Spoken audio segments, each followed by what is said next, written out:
Okay, next. Do I ask the next question as well? Let me ask Ayub Abdikadir from Kenya for the next question. Ms. Ayub. Thank you, Mr. President. Thank you. One question, and this is on Haiti. President Biden, Kenya is rather doing the heavy lifting in a turbulent region, Somalia, South Sudan, the Democratic Republic of the Congo. Washington, as you have mentioned, has committed millions of dollars for the cause in Haiti. Isn't it ironic that while America is ending its forever wars in Afghanistan, the latest in 2021, under your leadership, when you withdrew troops from Kabul, and that you're committing Kenya to another foreign wars 12,000 kilometers away from Nairobi? I mean, why the discrepancy? Why the dichotomy? While you're ending your forever wars, overseas wars, yet you're committing Kenya to Haiti. Can you explain that? Very easily. There's a reason why Afghanistan has been known as the graveyard of empires. The likelihood of anybody uniting Afghanistan is highly, highly, highly unlikely, number one. Number two, there are ways to control ISIS other than occupying Afghanistan. It was an unnecessary need. Now, with regard to Haiti, Haiti is in an area of the Caribbean that is very volatile. There's a lot going on in this hemisphere, and we're in a situation where we want to do all we can without us looking like America once again is stepping over and deciding this is what must be done. Haitians are looking for help, as well as the folks in the Caribbean are looking for help. And so we checked out with a number of other countries. The one who stepped up was Haiti. We committed to provide the wherewithal, the intelligence and equipment and the like to Haiti. And so it's a logical thing. And you have a first-rate capability, and you keep your word. That's an important dynamic.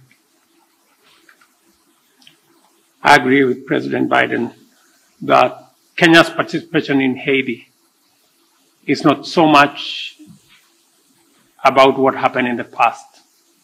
It's about what we believe in, the peace and security of humanity. And we don't find that the U.S. is committing Kenya because the U.S. cannot commit Kenya. I am the president of Kenya. It's me to make that decision. And it's the people of Kenya to commit their own troops using their own structures. We've gone through the processes in Kenya. Parliament has approved. We have a clear mandate. We have a clear framework. And it is us, the people of Kenya, who made this decision in the interest of serving peace and stability as a responsible global citizen and understanding that insecurity, instability anywhere is insecurity and instability everywhere. And by the way, you asked about, you implied that we weren't doing anything anywhere else. Well, we're kind of occupied around the world, but we're also engaged in Congo, in the neighborhood. And, you know, we can continue to help alleviate human suffering there. The United States is the largest humanitarian donor, providing $375 billion in humanitarian funding just this year, including support for more than 6 million displaced people from the DRC. So we are engaged in more than one place. Follow up to my president, Dr. Ruto. You said that Kenya is committed, and in your Carter speech in Atlanta, you said it's based on humanitarianism, helping Haiti out. But can you explain the geopolitical goal, 12,000 kilometers away from Nairobi, when schools in the counties of Baringo, West Pokot, and Turkana have not yet opened because of the banditry problem, yet you are committing our national police force to Haiti? And where is the priority? This being one of your major manifesto pillars, talking about security, and to the extent that even the Defense Cabinet Secretary talked about the deployment of, if need be, the Kenyan military or the special personnel to make sure that schools are open, children go to school in areas that are bandit-prone in Kenya. Why are you committing to Haiti when we have a problem back home? Is it an irony that you are putting the fire in the faraway neighbor's home when our own home is on fire?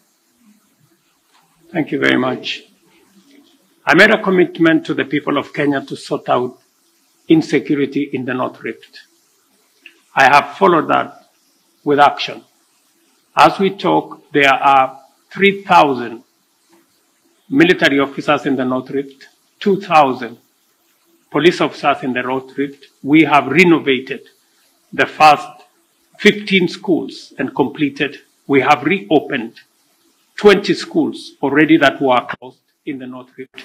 And that exercise is ongoing. We have made tremendous progress in making sure that we create security at home, but that does not take away our responsibility. Even as we were deploying troops and policemen in our own country, in North Rift, to sort out the banditry problem, we still deployed 1,000 troops to DRC Congo, because that is our neighborhood. We have 5,000 troops in Somalia, because equally that is our responsibility. And Haiti should not be an exception. That's why deploying 1,000 security men to Haiti speaks to the same belief and commitment to peace and security.